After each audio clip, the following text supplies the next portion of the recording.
Welcome to Love Lies Chronicles. I'd really appreciate your comment. It helps me understand if you enjoyed the story and how I can improve in future ones. My phone buzzed during a design review meeting at Willis Tower. The notification preview made my senior partner pause mid-sentence. Subject line: "We need to discuss our marriage. Read immediately." I excused myself to the hallway and opened the email. My wife had sent me a performance review. A literal numbered list of my deficiencies as a husband: insufficient emotional availability, lack of romantic gestures, poor communication of appreciation, inadequate contribution to household management, failure to prioritize relationship over career, diminished physical intimacy initiation, lack of social planning for couple activities. The email concluded, "You have 10 days to demonstrate measurable improvement in these areas, or we need to seriously reconsider this marriage." I stared at my phone for a full minute, not because I was shocked or hurt, but because I was genuinely impressed by the audacity. She had sent me an ultimatum via email during my work meeting.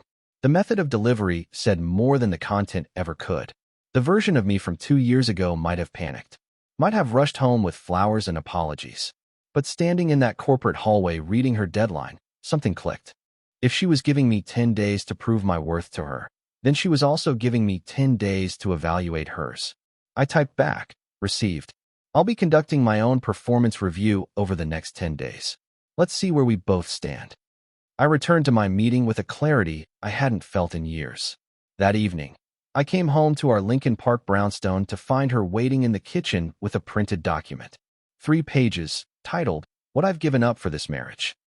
She'd been planning this. The list was detailed. The Chicago Tribune marketing director position she declined for me, social invitations she skipped to stay home with me, yoga classes she abandoned, friends she distanced from because they didn't like me, family time she sacrificed, her youth and best years invested in me. Each item had an assigned point value. The total, 847 sacrifices over 6 years of marriage. "I need you to acknowledge each one," she said, sliding the document across the kitchen island. I read through it carefully. The Tribune position I didn't remember her even applying for. The social invitations to events she'd complained about. The yoga classes she'd quit after 2 weeks. The friends who had actually called out her behavior toward me. The family she routinely described as exhausting. "Interesting approach," I said finally, looking up at her. "I'm going to create my own scorecard. Let's compare notes in 10 days. Her expression shifted from confident to confused. This wasn't the script she'd prepared for. Day 1. I woke at 5:30 and dressed in running gear I hadn't touched in 2 years. She stirred awake. "Where are you going?" "Running. Lakeshore Trail. Used to do this every morning before we got married." "You didn't ask if I needed anything this morning." I paused at the bedroom door. Day 1 observation. "You have 2 working legs and a doctorate in marketing. I think you'll manage." I left her sitting up in bed, speechless. The run from North Avenue Beach toward Oak Street Beach felt like shedding weight I'd been carrying for years. My legs protested the first mile, but muscle memory kicked in. I'd forgotten what it felt like to move through the world for my own enjoyment, instead of constantly calculating someone else's mood. At work, I texted Leo, my college roommate I hadn't initiated plans with in 3 years. "Drinks tonight? Been too long." His response came immediately. "Everything okay? You haven't initiated plans since Obama's first term." "Everything's about to be. 6 p.m., your choice." That evening, I returned home to find she'd made an elaborate dinner. Candles, music, the full production. "I thought we could talk about your response to my email," she said, gesturing to the table. "Can't. Meeting Leo at 6. We'll talk tomorrow." "You didn't clear that with me. I made dinner." Day 1 note. "You made dinner without asking if I had plans." Interesting assumption. Her carefully constructed composure cracked. "This isn't how we do things." Correction, this isn't how we did things. I'll be evaluating new approaches over the next 9 days. I grabbed my keys and left.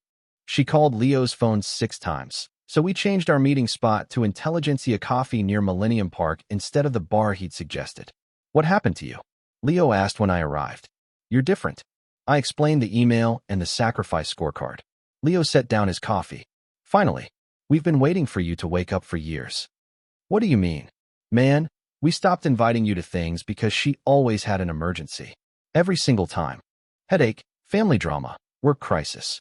After 2 years of watching you cancel plans at the last minute, we just stopped asking. I sat back, processing. Why didn't anyone say anything? Would you have listened? You were already deep in it. We figured you'd either figure it out or you wouldn't. I pulled out my phone and started a new note. My own scorecard. Rock climbing 3 times a week, reduced to 0. Guitar and weekend band practice, eliminated entirely. 2 marathons a year, none in 5 years. Weekly friend gatherings, down to maybe 3 times annually. The Shanghai architecture project I'd turned down because she didn't want me gone for 6 months. The list grew longer than I expected. Day 2. I reactivated my membership at Brooklyn Boulders in the West Loop, the climbing gym where I used to spend every Saturday morning. The guy at the front desk recognized me immediately. Where the hell have you been? Taking inventory of what I gave up. Reclaiming it now. 2 hours of climbing left my arms shaking and my mind clear. I'd forgotten how problem-solving on a wall quieted every other noise in my head. On the wall, every move had consequences. Every decision was mine alone. No one to manage, no one to second-guess me. An old climbing partner, someone I hadn't seen in 3 years, spotted me from across the gym. No way. I thought you died or got married. Both, actually. Working on a resurrection. Your wife finally let you out. The phrasing struck me. Let me out. Like I'd been imprisoned. She didn't let me do anything. I just stopped asking permission. He studied my face. Good for you, man. You look different. Lighter. At work, my senior partner Richard Hunt commented on my improved focus. Whatever changed, keep it up. Best work I've seen from you in months. During lunch, I completed my sacrifice scorecard. The list was extensive. Every hobby, friendship, and career opportunity I'd abandoned or declined. Not because she'd forbidden them explicitly, but because every single attempt had been met with a headache, a conflict, or a crisis that required my immediate presence. That evening, she'd prepared another elaborate meal and dressed up for it. Can we talk about yesterday? You hurt my feelings. Did I? Let's discuss. You sent me a performance review during my work meeting. Was that meant to hurt my feelings? That's different. I was trying to save our marriage. By threatening to end it if I don't meet your standards. Fascinating strategy. I pulled out my phone and showed her my scorecard. I've been calculating what I've given up. Your 847 sacrifices are interesting, but let's examine mine. I read the list aloud. Calmly, matter-of-factly. Each item a piece of myself I'd filed away to keep the peace. She interrupted. I never asked you to give those things up, didn't you? Every time I planned something, you had a headache, a family obligation, a work crisis. After 2 years of that pattern, I stopped trying. You're twisting things. Am I? Let's test that. When was the last time I went climbing? She blinked. I don't know. You just stopped. I stopped because every Saturday morning you'd suddenly need me for something urgent. Emergency grocery shopping. A brunch with your friends I had to attend. Some crisis that magically resolved itself the moment I canceled my plans. I had legitimate needs, which always happened to arise on Saturday mornings. For 3 years. What are the odds? Her mouth opened and closed. She had no answer. Let me ask you something else, I continued. The Shanghai project. The one Richard Hunt offered me 2 years ago. 6 months in China, leading the design of their new cultural center. Career-defining opportunity. Why did I turn it down? Because we agreed. We didn't agree. You cried for 3 days, told me choosing my career over our marriage proved I didn't love you, and gave me an ultimatum then too. So I turned it down. And you know what you said when I told Hunt no? She was quiet. You said, good choice. You would have embarrassed yourself on a project that big anyway. That's what you said to comfort me for sacrificing my career advancement for you. I didn't mean it like that. How did you mean it? Because it sounded like you needed me to believe I wasn't capable of success without you managing me. Day 2 observation. When someone mirrors your behavior back to you and you call it twisting, that's called recognition. Day 3. Leo's wife Amanda asked to meet me for coffee. Just the 2 of us. I need to tell you something. She said once we were seated at Intelligentsia. I've been watching your wife operate for years, and I can't stay quiet anymore. She told me about the marketing mixer at RPM Italian last spring. How my wife had described me to a group of colleagues. My husband, brilliant at work, but completely clueless at home. I basically run his entire life. About the industry event at Navy Pier where she'd said, "Marriage is exhausting. It's like having a talented child who needs constant managing." About multiple gatherings where I'd been her punchline, her cautionary tale, her evidence of long-suffering patience. "She performs the supportive wife role on social media," Amanda said quietly. "But in person, you're her opening act. The incompetent husband she heroically tolerates." I sat there absorbing this. Why didn't anyone tell me? "We thought you knew. We thought this was just your dynamic, and you were okay with it." "What else has she said?" Amanda hesitated. "Are you sure you want to know? I'm 6 days into a 10-day evaluation period." "Yes, I want to know." She pulled out her phone and scrolled. She posted this in a private Facebook group for marketing professionals last month. She showed me the screen. The post read, "Anyone else feel like they're married to a brilliant child? Mine can design award-winning buildings, but can't remember to buy milk. I swear I'm more mother than wife at this point. But what can you do? You marry potential and hope they grow up eventually. Hashtag marriages work, hashtag project husband." 43 likes. 27 comments agreeing with her. "Project husband," I said flatly. "There's more." She commented on someone else's post about relationship problems. "Want to see?" I nodded. Amanda scrolled to another screenshot. Someone had posted about considering divorce. My wife's comment, "Have you tried the ultimatum approach? Sometimes they need a deadline to realize how much they're taking you for granted. I'm doing a 10-day trial period with mine right now. If he doesn't shape up, I'm out. It's amazing how much power you have when you're willing to walk away. Highly recommend." She crowdsourced her manipulation strategy, I said, "and then implemented it on you like a marketing campaign." I spent the afternoon at work unable to focus. The pattern was suddenly obvious. She needed me to be inadequate so she could be the hero managing me. My competence threatened her narrative. That evening, she tried casual conversation. "How was your day?" "Enlightening. Had coffee with Amanda." The color drained from her face. "What did she say?" She told me about RPM Italian, the Navy Pier event, various other public performances where I was your supporting character. "I don't know what you think you heard. I heard that while I've been walking on eggshells trying not to upset you, you've been entertaining people with stories about how you manage your incompetent husband." I was venting to friends. "You were broadcasting intimate details of our marriage to professional contacts for social currency. There's a difference." Long silence. Day 3 revelation. Respect isn't something you can demand while refusing to give it. And you've given me none. Day 4. I made breakfast for myself. Just myself. She appeared in the kitchen. "You didn't make me anything?" "I didn't think to ask what you wanted. I assumed you could handle it yourself. You're very capable, after all." This is petty. This is mirroring. I'm showing you what your logic looks like in practice. At midday, her sister Crystal called me directly for the first time ever. She called me crying. "What's going on?" I explained the email, the scorecard, the 10-day ultimatum. Crystal sighed. A long, tired sound. She's done this before.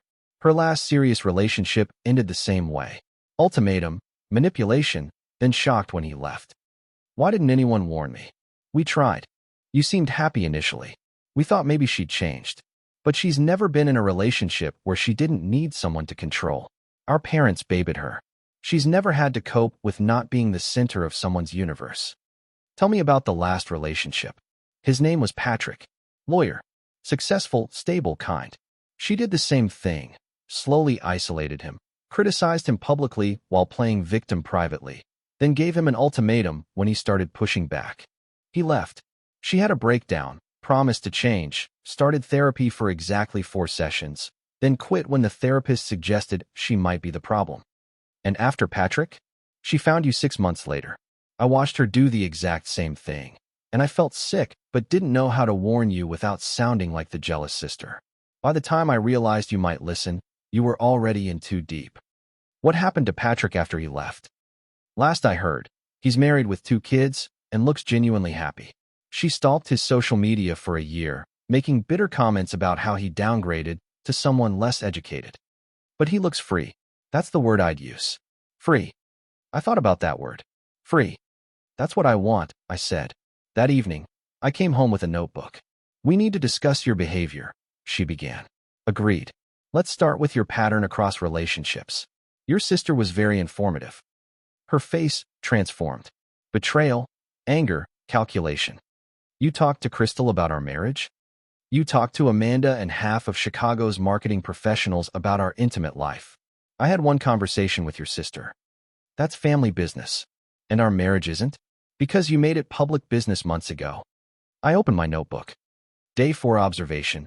People who need to control others cannot survive being evaluated themselves. The performance review only goes one direction. Day 5. My morning routine solidified. Run or climb, then work. She started waking to an empty house. No coffee made, no breakfast prepared, no checking if she needed anything. She texted, "This is getting ridiculous. We need to talk." I responded, "Busy. Talk tonight." It was the first time I'd ever told her I was too busy for her. Richard Hunt pulled me aside at work. The Shanghai project reopened. They want you specifically. Second chance. I turned it down because your wife didn't want you gone for 6 months. I know, but you're different now. Want me to tell them you're interested? I thought about it. Life-changing project. Massive career advancement. 6 months of my life invested in work I'd been dreaming about for years. Tell them I'm very interested. Let's discuss terms. That evening, I found her spiraling. The house was messy, unusual for her. She'd been home all day but accomplished nothing. "Where have you been? You said we'd talk." I said we'd talk. It's 6 p.m. I'm here. You know what I mean. You're never here anymore, even when you're home. Interesting. That's exactly what you wrote in your email about me. She started crying. I don't know what you want from me. I want exactly what you demanded from me. Measurable improvement in 10 days. That's not fair. Day 5 observation. Fair is a concept you only apply when you're not getting your way. She broke down completely. I can't do this. You're supposed to fight for us. I am fighting, just not for the version of US where I'm your supporting character. What does that even mean? She shouted. You're being cryptic and cruel. I'm being honest for the first time in years. You want cruelty? Cruelty was sending me a performance review during my work meeting. Cruelty was keeping a point system scorecard of sacrifices you mostly invented. Cruelty was telling half of Chicago that you're married to an incompetent child. I apologize for that. No, you said you were sorry I found out. There's a difference. She grabbed my arm. Please, just tell me what you want. I'll do anything. I looked at her hand on my arm, then at her face. That's the problem. You'll do anything to keep me, but you won't do the one thing that actually matters. What's that? Respect me. Not as a project to manage, not as a child to raise, not as proof of your patience and virtue. Just respect me as an equal human being who has thoughts and feelings and a life that doesn't revolve around managing yours. She pulled her hand back. I do respect you. You don't even know what respect looks like. If you did, you'd realize that ultimatums and scorecards and public humiliation are the opposite of it. Day 6. I woke to find her already up, disheveled, clearly hadn't slept. I've been thinking all night. I'm willing to forget about the 10 days. We can start over. That's generous, but I'm not. What do you mean? I mean I'm using the full 10 days. You gave me a deadline for evaluation. I'm taking it. By midday, Leo texted me. She's calling everyone, trying to get people to convince you you're having a breakdown. Is it working? No. We've watched you become yourself again. This is the guy we remember from college. Amanda added. 3 mutual friends said she showed up at their houses unannounced, crying. They're uncomfortable. That evening, she was frantic. The house was a disaster. She hadn't showered. Makeup stained her face. Everyone's turning on me. My own friends won't return my calls. Maybe they're busy. Maybe they have headaches. Maybe they have family emergencies. She caught the mirror. You're using my own excuses against me. I'm showing you what it felt like. For years. She collapsed on the couch. I don't know how to function like this. Like what? Like an adult who doesn't have someone to manage and control? I need you. You need someone. I'm just the one who was available and accommodating enough to fill the role. She looked up at me, mascara running down her face. Do you even love me anymore? The question hung in the air. An honest one, finally. I don't know, I said. I loved who I thought you were.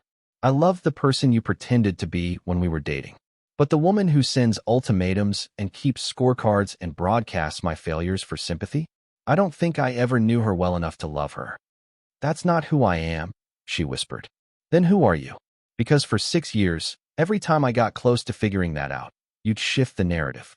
You'd create a crisis, manufacture an emergency, play the victim until I was too busy managing your emotions to ask questions. I was scared. Of what? That I'd see you clearly?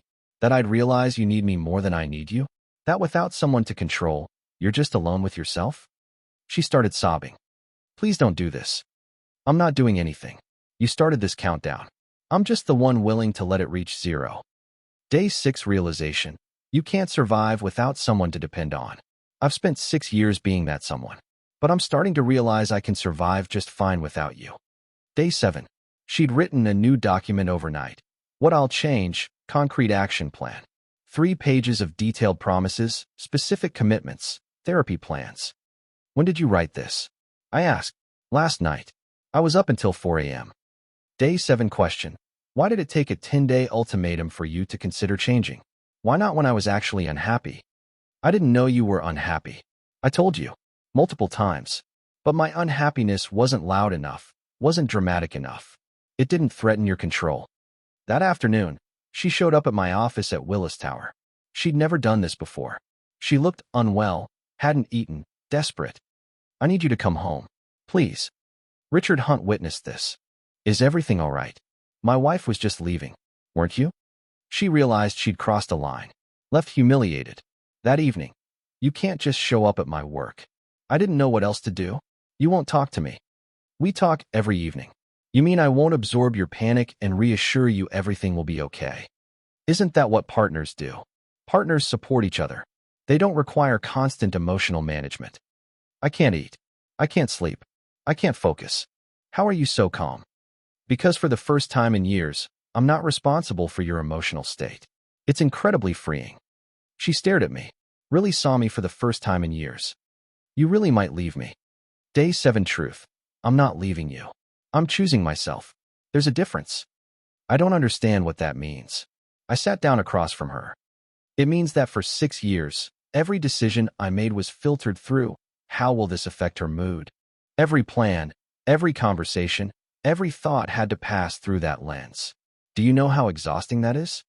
I never asked you to do that. You didn't have to ask. You train me. Reward me with affection when I comply. Punish me with emotional chaos when I don't. Basic behavioral conditioning. You're good at it. Very good. That's not fair. Stop saying that. Nothing about this has been fair. Fair would have been you coming to me and saying, I'm unhappy. Let's work on this together. Instead, you sent me an email ultimatum like I'm an underperforming employee and your HR. She wrapped her arms around herself. I didn't know how else to get your attention. You had my attention for 6 years. You just didn't like that I wasn't reading the script you'd written for me. Day 8. Leo called. She contacted my parents last night. Tried to get them to talk sense into me, so I'd talk sense into you. What did they say? My dad said, about time he grew a spine. My mom sent you a fruit basket. Crystal called that afternoon. She's completely falling apart. She called our parents, who called me. They want me to fix this. Can you? No. This is her pattern. She finds someone stable, molds them into her support system, then panics when they develop independence. Why does she do it? Fear. She's terrified of being alone with herself. Our parents enabled it her whole life. You enabled it for 6 years. And if I stay, she'll promise change, deliver it for maybe 3 months, then slowly revert. I've watched her do this 3 times now. That evening, I arrived home to find her parents in our living room. From Winnetka, an ambush intervention. Our daughter tells us you're having some kind of crisis, her mother said. I'm not having a crisis. I'm having clarity. Marriage takes work, her father began. It does. That's why I'm using these 10 days to evaluate whether this marriage is worth the work. You can't just give up on family, her mother said. Your daughter sent me an ultimatum via email. I'm responding to it. If that's giving up, then she gave up first. They looked to her. She couldn't meet their eyes. Has she told you what she's been saying about me publicly? To colleagues and strangers? Silence. Her father shifted uncomfortably. I'm sure whatever she said was taken out of context. She called me a brilliant child who needs to be managed. She told people I'm her project husband. She posted in Facebook groups asking for advice on how to manipulate me into compliance. Is that context enough? Her mother's face went pale. She wouldn't. Ask her. Go ahead. Ask her if she posted in a marketing group about giving her husband a deadline to shape up. All eyes turned to her. She was staring at the floor. Honey? Her mother said. Tell them that's not true. It was a private group, she whispered. I was just venting. Her father stood up. We should go. Dad, please. We raised you better than this, he said quietly. Or at least, we thought we did. They left. Her mother wouldn't even look at her on the way out. Day 8 observation. The people who enabled her need her to be the victim. That's the only story they know how to process. They left uncomfortable. She was alone with what she'd created. Day 9. I ran the Lake Shore Trail from North Avenue Beach to Oak Street Beach and back. 6 miles of cold October air and clarity. I'd known my decision since day 3. I was just giving her the full timeline she demanded. When I returned home, she was waiting. Tomorrow is day 10. What's your decision? I've known since day 3. I was giving you the full timeline you demanded. And I'm done. Not with trying to make this work, with the entire framework of this relationship. She started crying. But I've changed. Look at my action plan. I'll do therapy. I'll fix everything. You'll promise to fix everything until the pressure's off. Then we'll be right back here in 6 months. You don't know that. Your sister does. Your ex-boyfriend probably did. I'm just the latest in a pattern you refuse to acknowledge. Long silence. This isn't how the 10 days were supposed to end, she whispered. No. You expected me to panic, beg, prove myself worthy. Instead, I remembered that I already am worthy. I just needed someone to stop telling me I wasn't. She grabbed my arm desperately. What if I prove it? What if I actually change this time? How would you prove it? More lists? More promises? More therapy sessions you'll quit after 4 appointments like you did with Patrick? Her face went white. Crystal told you about that. She told me everything. The pattern. The previous relationships. The fact that you've been this person your whole adult life, and everyone's been too afraid or too polite to tell you the truth. And what's the truth? Her voice was bitter now. The truth is that you don't want a partner. You want an audience. Someone to perform for. Someone to need you. Someone to validate your narrative that you're the long-suffering hero holding everything together. But I'm not interested in that role anymore. You're cruel, she said. This whole week, you've been deliberately cruel. No, I've been honest. You just can't tell the difference because no one's been honest with you before. I spent the evening packing. Essential items, the guitar I'd stored in the closet, my climbing gear, running shoes. She oscillated between begging and anger. You're really just leaving? Just like that? Not just like that. After 6 years of slowly losing myself to manage your needs.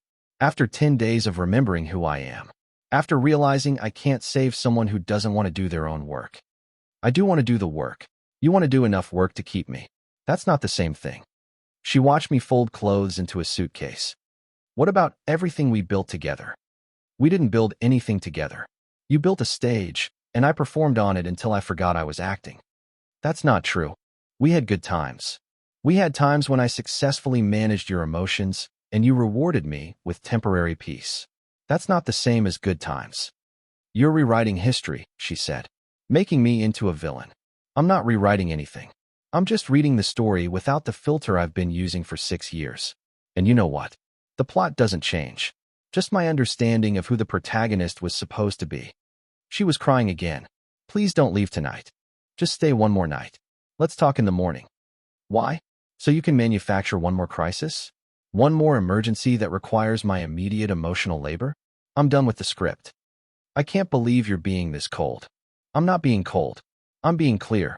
For the first time in our entire relationship, I'm saying exactly what I mean without worrying about how it will affect your mood. And you're calling it cruelty because you've never experienced honesty from me before. Day 9 conclusion. Some people are so afraid of being alone that they'll suffocate anyone who gets close. I'm done suffocating. 3 months later, I moved to a smaller place in the West Loop, close to Brooklyn Boulders, where I climb 4 mornings a week now. I've started guitar lessons again. The Shanghai project got approved. I leave in 2 weeks for 6 months. Leo sent me a screenshot of her social media. She's already in a new relationship. Already posting about supporting my partner's dreams and learning to be a better partner. Saw her new guy at Whole Foods. Leo texted. He looks exhausted already. I smiled. Not my circus. Not my monkeys anymore. 6 months later. I came back to Chicago for the holidays. Ran into her at the Whole Foods on Kingsbury Street on a Saturday morning. She looked tired. The new relationship was clearly strained. "How are you?" she asked. "Better than I've been in years. Shanghai was incredible. Heading back next month." "That's great." "Really?" Awkward silence. "I understand now," she said quietly. "What you were trying to tell me." "Do you?" "I'm in therapy. Real therapy. Processing some patterns." "That's good. I mean that sincerely." She nodded. "Would things have been different if I'd done this then?" I considered the question. "Maybe. But I wouldn't have discovered what I'm capable of on my own." "I really did love you," she said. "I know. You just loved needing me more." I walked out into the cold Chicago morning, put on my headphones, and started running toward the lake. Past us park where we used to walk. No nostalgia. No regret. Just movement forward. My phone buzzed. Leo inviting me to a climbing session. I accepted immediately. No checking schedules. No mental calculus. Just, see you there. Some people spend their whole lives forgetting who they are to keep someone else comfortable. I spent 10 days remembering, and the rest learning to never forget again. Dear listeners, please share your thoughts in the comments, and do not forget to like, share, and subscribe to the channel.